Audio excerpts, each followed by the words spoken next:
नमस्कार दोस्तों, ये है लेमन ग्रास। ये घास प्रजाति का है। लेमन ग्रास एक मेडिसिनल प्लांट है। इसकी महक नींबू जैसी होती है क्योंकि सिट्रल नामक एक पदार्थ पाया जाता है इसमें, जिसकी वजह से इसकी महक नींबू जैसी होती है।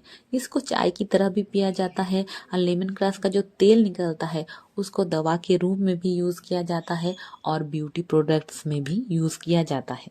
इसके अलावा कोलेस्ट्रॉल को नियंत्रण में रखता है, डाइजेशन के लिए लाभकारी है, किडनी को स्वस्थ रखने में सहायक है, वजन कम करता है, रोग प्रतिरोधक क्षमता बढ़ाने में मदद करता है। लेमन ग्रास में अधिक मात्रा में विटामिन ए, विटामिन सी पाया जाता है, जिसकी वजह से स्किन और हेयर के लिए बहुत ही अच्छा होता है और इसकी एक लाभकारी गुण है। अगर आप ये लेमन ग्रास घर में लगाएंगे तो घर में कीड़े मकोड़े मच्छर नहीं आएंगे। तो आप लोग भी ये पौधा घर में लगाइए। अगर ये वीडियो अच्छा लगे तो लाइक कर देना, चैनल को सब्सक्राइब कर देना। Thanks for watching this video.